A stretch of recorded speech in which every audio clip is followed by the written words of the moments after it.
Barry Humphries Sequestration Fund, in association with Edna Care of Switzerland and the International Friends of the Prostate PLC, presents the distinguished world megastar, Dr. the Dame Edna Everage.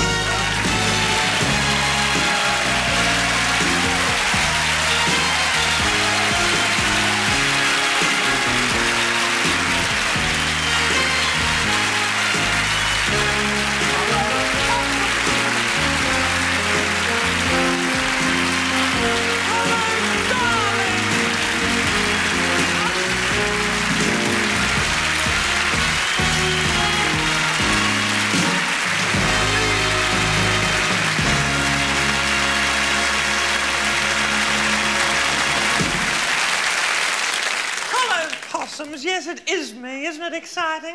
It's too long since I confronted myself with my peer group, if I can call you that. London weekend, well, they've been very kind to me, and I asked them what they'd like for Crizzy, and those boys at LWT said, "You, Dame Edna, you're our favourite stocking filler," and I think I am, spookily enough. I'm certainly queen of the ratings, aren't I? And I've been gift-wrapped tonight by my talented son, Kenny, of Kenneth Everage modes, Melbourne, Sydney and Manila. It's a lovely frock. I can feel women's eyes boring into this. But ever since my show, the Dame Edna Experience, was such a tremendous success, celebrities from all over the world, real celebrities, wannabe celebrities, and people who just thought they were celebrities, have been clamouring for an encounter with me. It's been Cardboard City outside London weekend. People slumming it in their Rolls Royces, sleeping all night in their Harry. Hello, Jeffrey. Hello, Mr. Sleeping all night in their Harrods hampers, longing to bribe, beg or borrow their way into this award-winning or potentially award-winning show. Everyone wants a seat, but of course, call me old-fashioned, there are no seats. It's been impossible. People in hospital have been begging for bypass surgery to get in. That's why we've got nurse, little Sister Bedgegood over there. Hello, sister. She's here in case anyone has a funny turn while they're talking to me. And people are inclined to come over a little bit strange. Don't be frightened of me. I'm a person. I am. Prick me and I bleed. There's no difference. I've said it once. I'll say it 100 times. There's no difference between me and you except I'm rich and talented. And you are almost rich and talented. But if you're expecting a show, you may be disappointed. This isn't a show. It's not entertainment per se. I love saying per se. I mean, if I were home entertainment, look, I'm not a bowl of spaghetti, I'm not a bottle of wine, and after 8 mint. That's home entertainment in my book. I'm a therapist, I'm a counsellor, I'm a swami. This is the output for my input. It really is. This isn't a studio. I think of it as a massage parlour for the human spirit, darling. I do. Where I give you what you dare not ask your husband or wife to give you. And that's a brain job. That's what it is. You know, Dr. Jonathan Miller said to me the other day, after 5 minutes conversation with me, he said, "Dame Edna, you've given me the best brain job I've ever had in my life." And that's a big compliment from Dr. John, don't you think? Mother Teresa said after watching one of my shows, she said, after seeing you, she said, "I feel a better person." Now, compliments like that don't grow on trees, do they? Now, there's a lot of people here, all looking gorgeous and happy already. That's what I like to see. And almost healed. This is going to be healing. It's not a show, as I say, it's a tool. It's an interactive learning tool. Now, there's a lot of people here. I want as many people to share as possible tonight. And just to make things a little easy, I want you all to centre yourselves. I want everyone to hold hands for a moment. Just hold hands. A moment of silence. Little silence, please.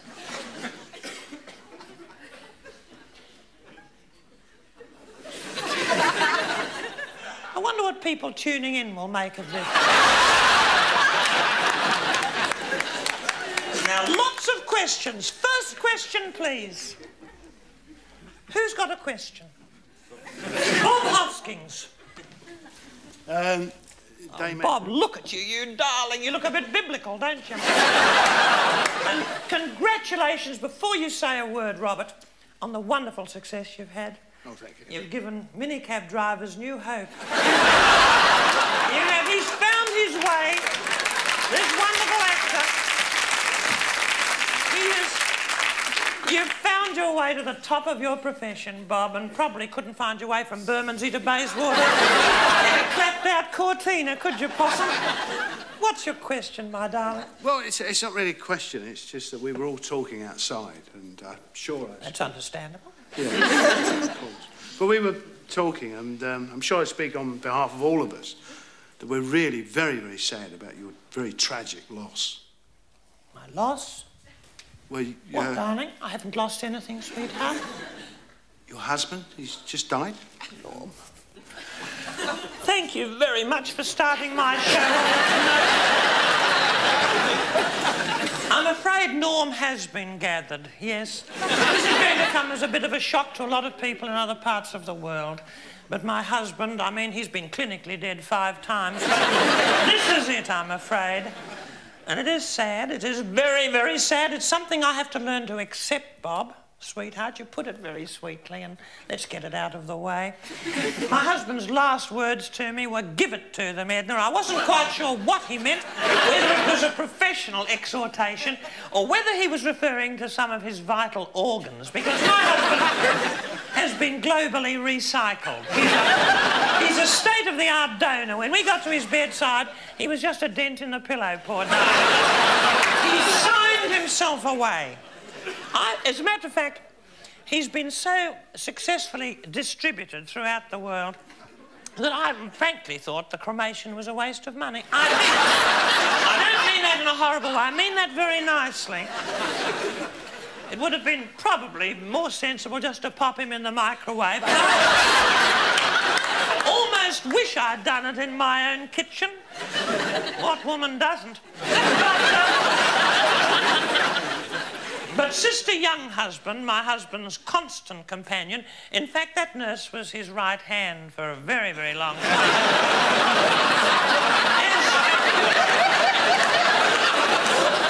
As some members of the nursing profession are. She made a fool of herself at the committal. She threw herself onto the rollers. You know, she nearly went down into the bowels of the crematorium and had her handles unscrewed, as a matter of fact. But she's behaved very, very badly, so I wish all those things had happened at home. But Norm's bits have gone everywhere. They've been helping people out and in one particular case. But his organs haven't been universally accepted. I have to say this, Bob. If you're thinking of donating yourself. The Mayo Clinic rejected my husband's pancreas, which I thought was an insult. I mean, it's not easy palming off a pre-owned pancreas, I have to admit, even if it's had one careful owner. And I had his sweetbreads on my hands for long. The Oxfam shop wouldn't even take his suits. As I was about to throw them into the incinerator, a little claw shot forth. Of course, it was the hand of my bridesmaid, Madge Allsop. You see, she's wearing one of Norm's suits now. Can the cameras get a picture of her? Look at that. What does she look like? Dr. Crippen? Norman Wisdom, or is it a bit like Gracie Fields in one of old Claude Hulbert's suits? A sad sight. Of course, Madge is as deaf as a post. She hasn't even got a battery in at the moment. Little does that woman know that that suit of Norm, she had it, of course, cut down by the Emanuels, cost a fortune. Little does Madge realise that that's the suit my husband had his first urological spasm in. In those trousers, my husband first realised that he had something very gravely awry with his waterworks. Of course, strange women approach Madge when she's dressed like that, Hampstead lady novelists. With monocles. She looks as though she's published by the Virago Press, doesn't she, Madge, at the moment? He's written nothing more interesting than a letter to the milkman. However, Bob, that wasn't a question, darling. I've rambled on a bit. It wasn't. It was a statement, sweetheart. I want questions. I want difficult, curly questions. But keep them short. Short and curly questions, if possible. Dr. Anthony Clare, darling, please. You're next. Sir John Mills soon. Sorry, Sir John. Dr. Clare was in by a whisker. Dame Edna, I'm a psychiatrist, and as you know... I know that. Do you want me to lie down, do you? we, as you probably know, lay great emphasis on the importance of grieving. And in view of your tragic loss, I wonder the extent to which you've taken this as seriously as perhaps you should. I have, and it's very unperceptive of you, Dr. Clare, not to notice. I mean, having a good time is my way of grieving. It's my route to grief, and I'm in mourning. I'm wearing black underwear under all this. I am. And you know, of course, the other night someone said, come to a dinner party next Thursday. I said, I'm sorry, I'm terribly sorry, I'm grieving. Simple as that, Dr. Clare.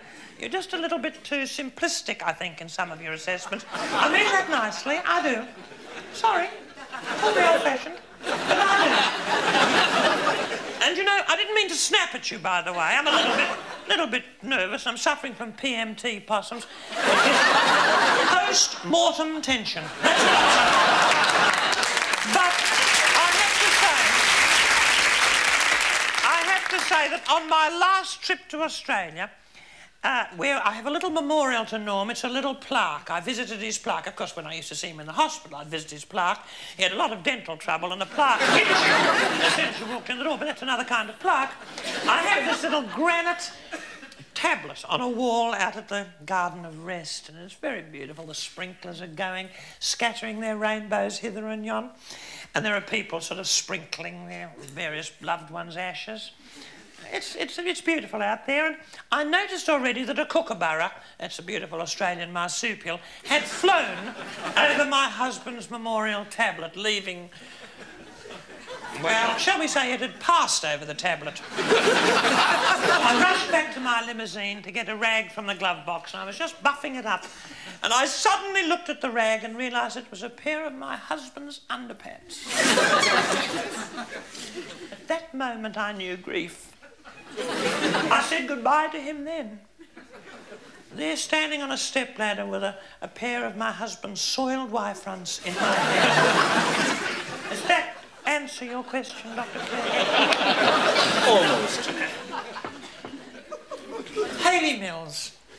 I've always wanted to ask you, you know, from one woman to another and one mother to another mother. Of course, Hayley. How do you feel about this new trend of blaming the parents for the sins of the children? Oh, it happens, Hayley. It's not new, my darling.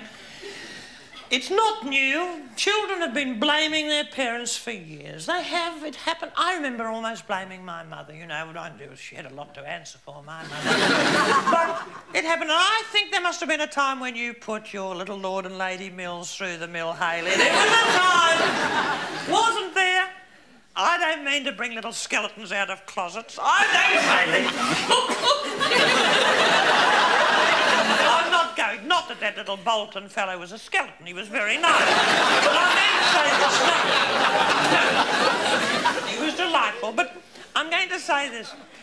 It happens. You know, my daughter Valmay was berating me. She's been giving... I have a beautiful daughter, Valmay. She was beautiful.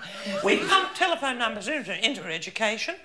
Not just telephone numbers, but telephone numbers with international dialing codes in front. I've given my daughter Valmay everything, and she has bitten the hand that feeds her. She's reactionary. She shoplifts, Hayley. Now, look, darling. You know, that's... I mean, it's something Dr. Clare would know about it, Anthony. Look at me when I'm talking to you. She does. It's a cry for help, isn't it, shoplifting? Yes, I think in the circumstances it might be more understandable. Oh, yes. Oh, do you?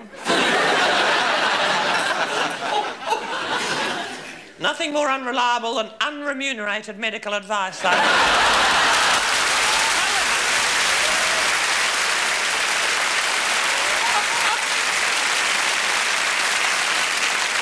like meeting an architect at a party and asking what you should do about your kitchen. It never really works. Full marks for trying, though, Aunt. However,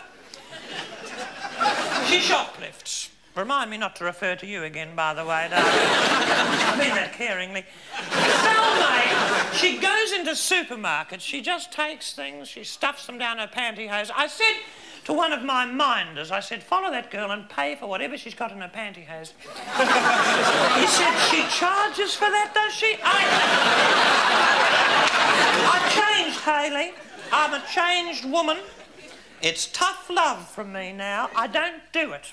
She's got to make her own mistakes, and I think children have to. I made a few. You made a few. We all did. Little Johnny probably made a few, bless his heart.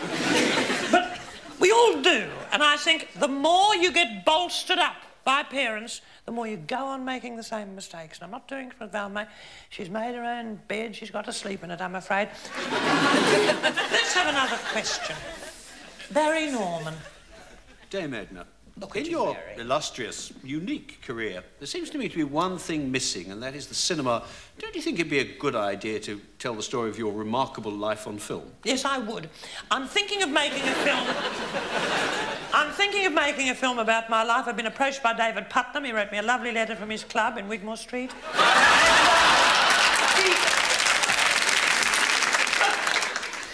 There's gorgeous little hint of Dettol about the letter, I thought.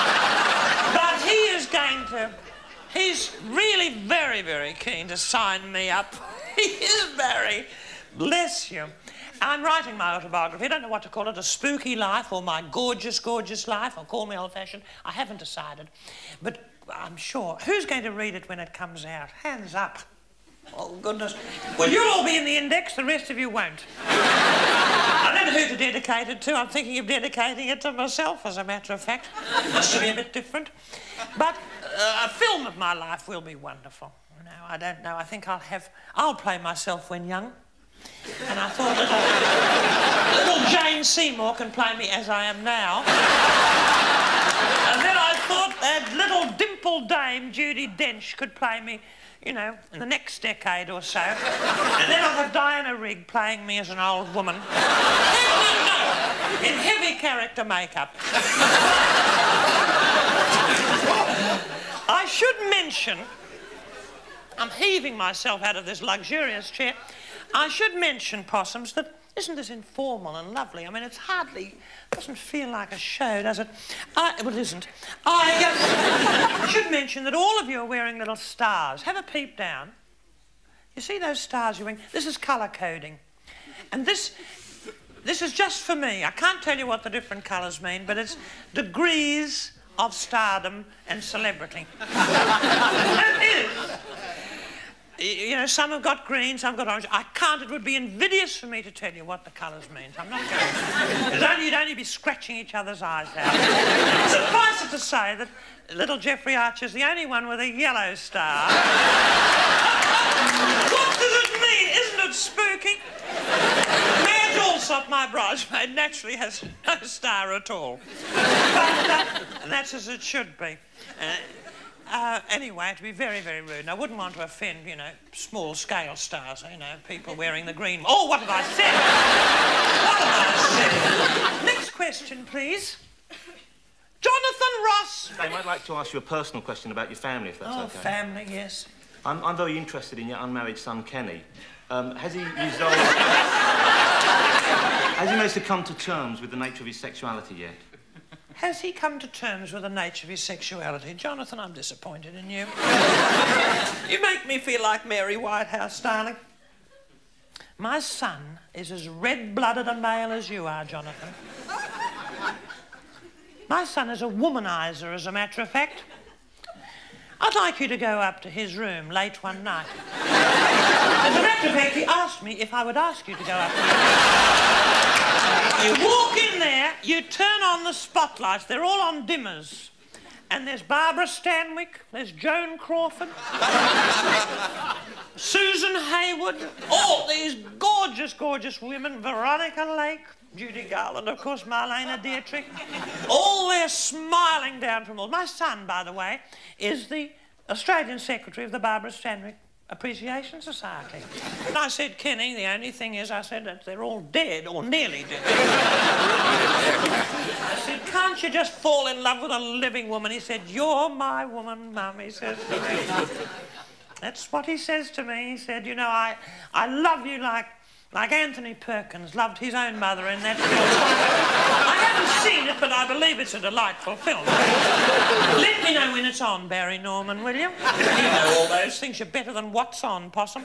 However,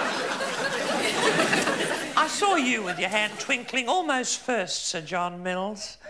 And I'm longing to know what you want to ask me, you darling. Well, Dame Edna, I hope that you won't take offence at this. No, I'm a great admirer of yours, and I know you are. I've worked with you, and I think you're a very generous person. But I can be generous. On the other hand, my revenge could be terrible, John. That's not to you, darling.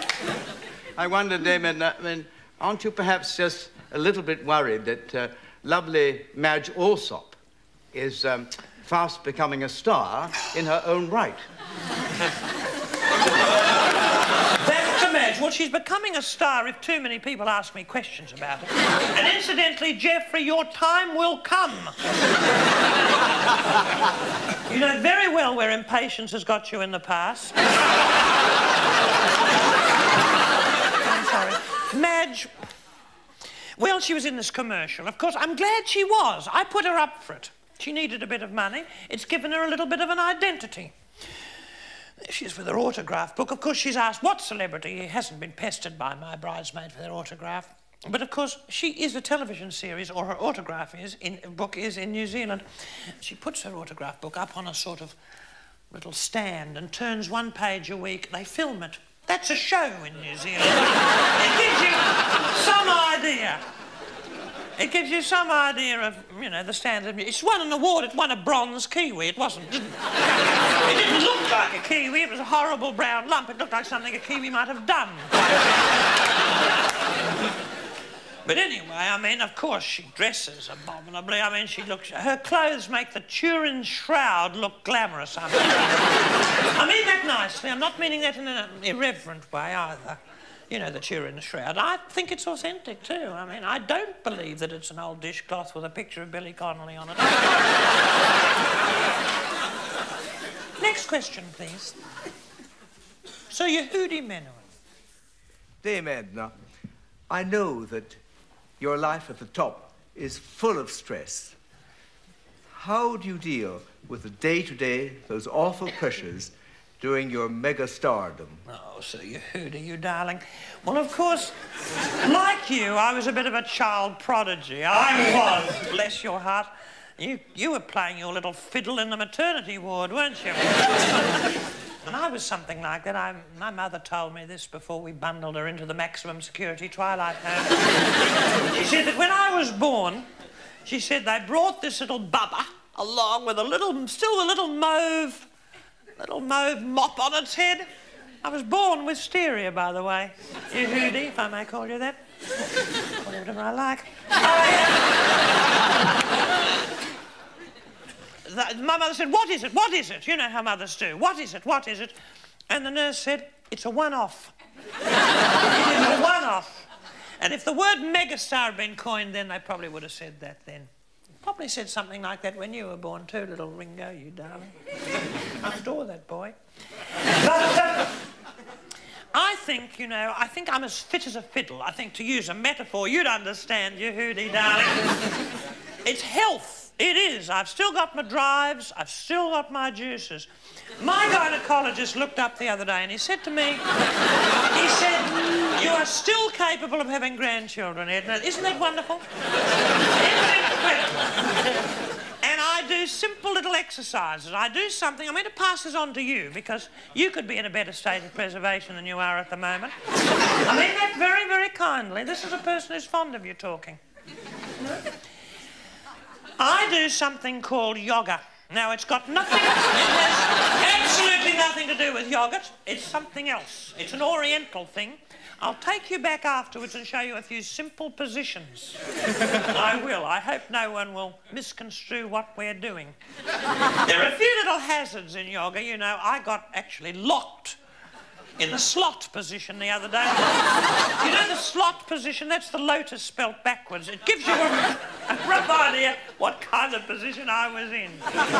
But it is, you know, I'm healthing, and I think it is health every time. Jeffrey Archer, you're longing to say something. Spit it out, spit it out. Dame Edna, first I want to thank you for the kind letter where you invited my mother. She's dignified and she's restrained. My mother is restrained, but unfortunately by men in white uniforms. Oh, most amusing! Most amusing. Oh, yes. Old age is funny now, is it? We're reduced to that level. Michael Winner. Dame Edna, I don't like snakes. Do you have any pet hates or aversions? I didn't know you didn't like snakes, and yet some creepy crawlies have come into those films of yours, haven't they? Not always animals, either. But I do have pet aversions, and the thing about pet aversions which is spooky... Hello, Esther, darling. I didn't see you. Looking lovely. It must be the lighting.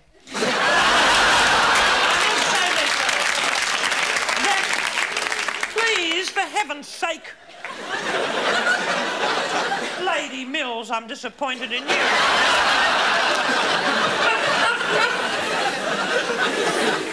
Michael, I think the pet aversion is something that we can't explain. There are things that in my life I think, oh, that's yucky, and yet I don't know why. There is something I can't stand, a type of a person. Now, don't get me wrong, and I'm going out on a limb here, and this could be construed as tastelessness. There's a type of person I cannot bear, and do you know what they are? Lip readers. You see, they're wondering what I'm talking about. No, the way they look at your mouth. You know, you'd think you had a bit of spinach on your tooth. Or your tongue was coated. I hate lip readers. I'm sorry. They can't help it, I know. Please don't be offended. I know they can't help it. But then they're not being offended, are they? Because, you know, I'm being tasteful. If I get any abusive letters to, you know, after this from lip readers, I'll know who told them. It'll be one of you, I'm afraid. And although it's about 55 million, we'll track you down. I'm sorry, but we will, because I don't want to give any offence to lip readers because they can't help it. It's just a thing. And you asked me, Michael Winner. You asked me, and I told you, because I'm up front. I'm sorry. Call me old-fashioned. Sorry. And are you making another one of those, what are they called again? A death wish, David. What, a death wish? Are you? No, we're not doing any more of that. Oh, no more? We're going in for comedy now. I thought they were funny.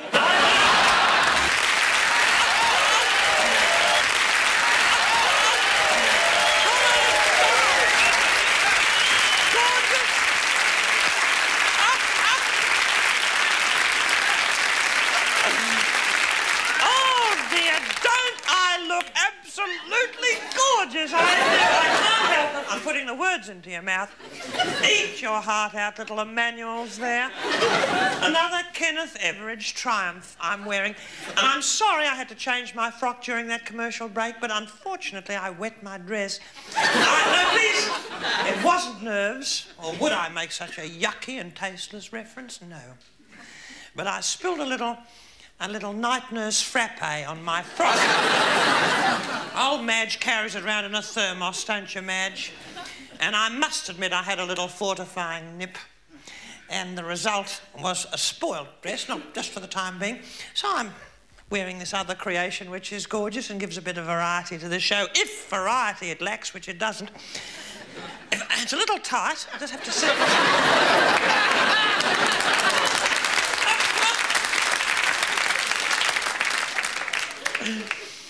People wonder why my ankles are so gorgeous. I'm preempting a question. But I do little exercises in planes when no one's looking. Who doesn't? And I do those little things with my feet until the ankle stops clicking, I think is the idea. Just keep on doing that little circular motion, and I keep my legs pretty gorgeous and enviable. I'm very, very much praised on my old pins. Who wants to ask me another question? Meatloaf. Hello, Mr. Loaf. Lovely to see you. Love your dress. It's lovely, isn't it? It is. And I love you. And you've winged your way in from the United States to see me? Yes, I did. And you know what? In the USA Today snapshots, I was reading that a lot of U.S. women are widowed, but many of them remarry, and I just wonder if you were planning to find a new soulmate for yourself. Oh, darling. What lies behind those words of yours, Mr. Loaf? Or may I call you meat?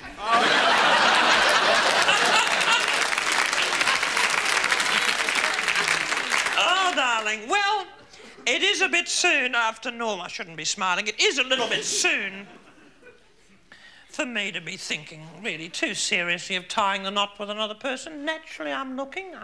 I'm casting my eye over a few male members of the audience here today. But it's widow shopping. That's all it is. It is. It's nothing more serious than that. And spookily enough, you know, I could be married already. I could commit an act of bigamy if I got married. Now, this is a funny little concept, isn't it? But I could be married to a man here this evening. I could be Mrs. Imran Khan, couldn't I? I could. Where are you, darling? Hello. Oh, no longer the world's most eligible bachelor. Does the idea excite you just a little? No, I'm pulling you. I'm pulling that silly leg of yours, to use a cricketing expression. I am. But you're not married, are you? Not even secretly? I am, actually. Ah, are you? Secretly married. Do you think your mother would approve of me, just a little bit? As a second wife, yes. Oh. Well, that's not bad. I think I might have to settle for second best. I think I might. You darling. I'll give you a hug later. Honestly, what women will be so jealous of me. Well, I saw a little gleam of hope in his eye. There's old Madge down there. Look, goodness, I have to tell you something. You know, Norm used to sign things before he passed away. He'd sign anything you put in front of him. And he signed up for about a year's lunches. Of course, he passed away, but the hospital are inflexible. They still serve them. Madge, she goes... Barry, honestly, she goes into the hospital every day to eat those lunches. Even the intravenous ones. She does. It's pathetic. She's in the corridor. Some of them, of course, those intravenous ones don't taste of anything. She's in the corridor with a drip trying to find an orifice with taste buds. It's not a pretty sight, I'm afraid. I'm sorry. Next question, please. Esther Ranson, you darling. How long ago did we first meet, Dame Edna? Esther, my darling, I knew you'd launch into a little dialogue. I knew it would be a simple question. Look at her body language, too, little Esther. Little hand over the mouth. What would that mean? Of course, Desmond Morris isn't here. He couldn't be here, but it means something. Are you taking the words back just as you say them? Covering your little mouth? I'm admiring you. You won't remember. Lester, please don't misunderstand me, darling. I'm a long-term admirer of you. I met you in the mid-60s when you worked for another little network, and very conscientiously. And already you had your little sling back on the bottom rung of the ladder, as they say. You had that gleam in your eye, Esther. You retain such loveliness. I want to ask you about this wonderful apartment. Who designed this? It's temporary, very, very temporary. It's only for tonight, as a matter of fact. I've rented it. It's available, you know. You could move in here with little Desmond. That's almost a compliment. It is, Esther, and it's a lead-up, I hope, to the question that I'm hoping you're going to ask.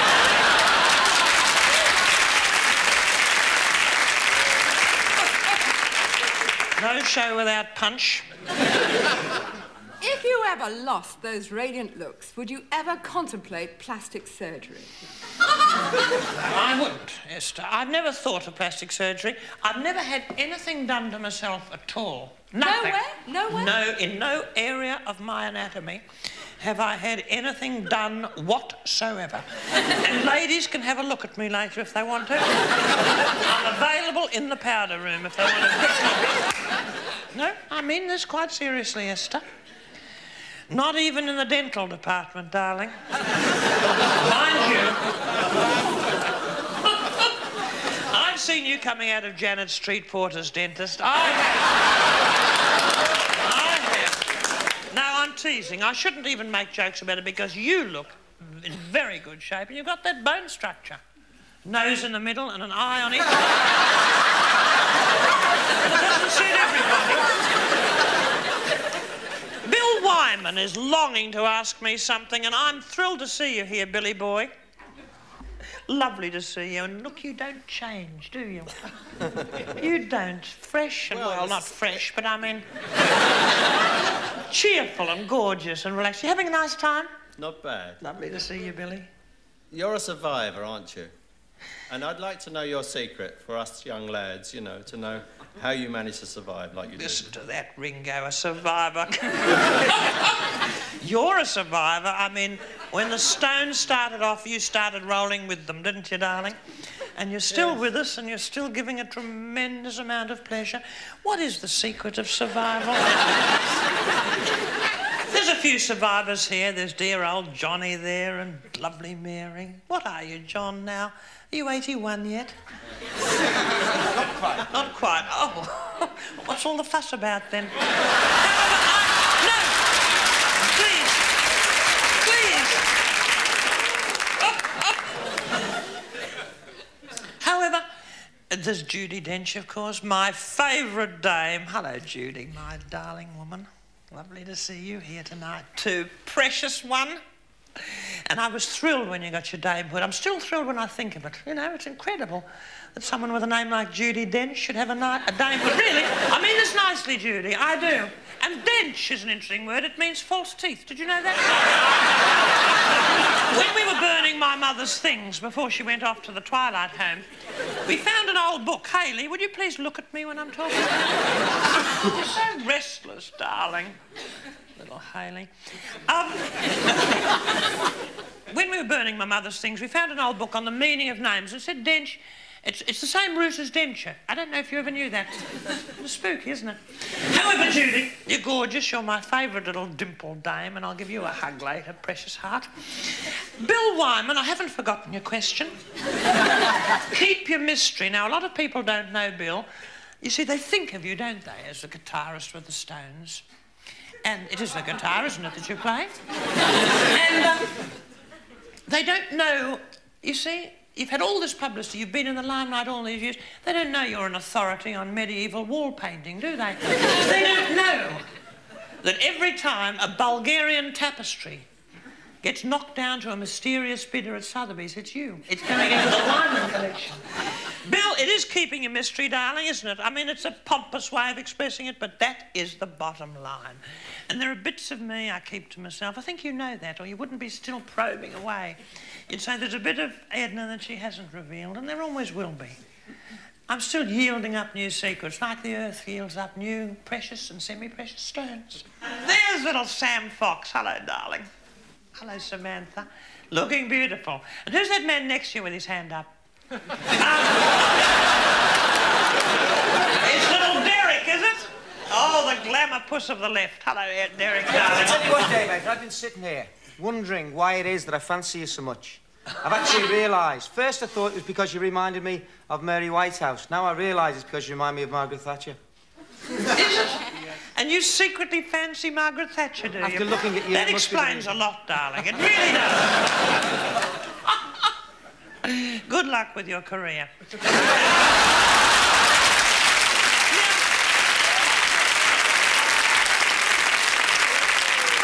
And Samantha, you're an angel. You don't even need to ask me a question. Do you know that programme Neighbours? No. Yes. Yes, I do. Would you like to appear in that? I was asked to appear in Neighbours. Look, I was asked to appear in Dynasty. You know, I was asked to appear in all of those things. Frankly, I had to give the work to actresses who needed it more. I had to. And I can't be tied down by a series. It's too much for me, Sammy. It really is. I have to be free. If I were in a series, of course they want me in these series, but I said no. Neighbours is very good and its success is wonderful, isn't it? Australian life is just like that. It is the most accurate reflection of Australian life. It is. It is. It's like stepping either... When you go to Australia, it's like stepping into Neighbours or Cell Block, whatever it's called. It really is. It's extremely spooky. Bill, back to you. Another secret of survival, and it's very simple, is making the difficult look easy. Think about that, as you just have. I could tell by the little silence. To make what seems, which is very difficult, look effortless. Now, I do that. I think Ringo does that. I think you do that, Bill, too. You know, we put years into our work, into our artistry. Every artist, every little dressmaker, the Emmanuel sitting there, little Jude, even Barry Norman. I mean, it's making something that you've learnt, you've sweated blood and tears over, look like it's just off the top of your head. People say, good heavens, they pay that Dame Edna big bickies. She's a squillionairess. What does she do? She just rabbits on the stage, and somehow people are fascinated by what she has to say. But there's artistry there. You know, and in a sense, too, I mean, you can't have it both ways, can you? To say, why don't you recognise my artistry? I mean, it's a bit of a paradox. It's for open university students, all of this. But you, my darling Bill Wyman, make the difficult look easy, and so do I. And Ringo, too, when you're playing your drums. I mean, people think, you know, when they hear you, darling, they think, well, look, a 3-year-old with a few saucepans. They don't know, do they, possum? They don't know the half of it. Well, I could go on chatting. I could share and care with you for much, much longer as we sit here tonight in the studio at London Weekend, sharing a little of our experience, hope and strength with each other. But alas, time, the constant enemy of us all, is telling me that we must wind up. But I'm still here. I have you in my prayers, and I still hope you keep the flowers and the letters coming in. Music has always been very close to me. We've been talking to little Billy Wyman, little Ringo, to a lot of Simon Rattle, lots of lovely musos here tonight, and little Yehudi, not forgetting you, darling. And I'm no real musician. I try. I do my best. And I have my accompanist waiting in the wings. His name is Laurie Holloway. In you come, Laurie. Give him a big hand.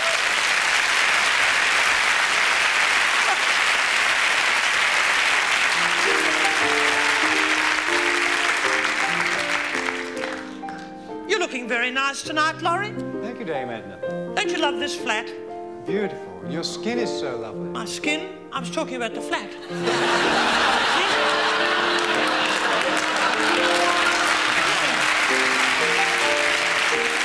Laurie, you mentioned my skin. It's not a lion, Dame. No, non sequiturs really appeal to me.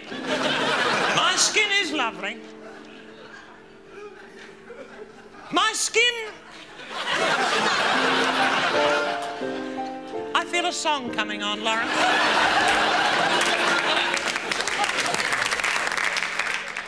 My forehead is no longer wrinkled. I'm no more dejected and sad. Now my husband's remains have been sprinkled at the foot of a prize-winning glad. Oh.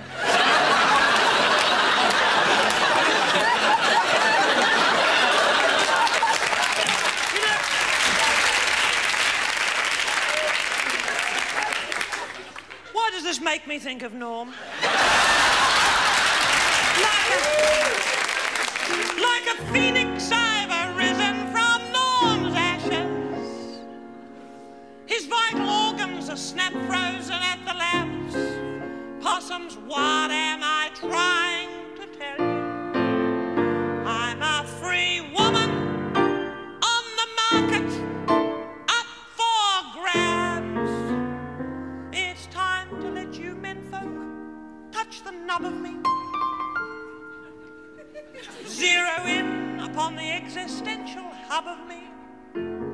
Forget this wasted hour of idle chat. It's high time I told you where I'm really at. Call me old-fashioned, I'm an old-fashioned megastar. The feminists love me, I've always held on to my pride. Let's face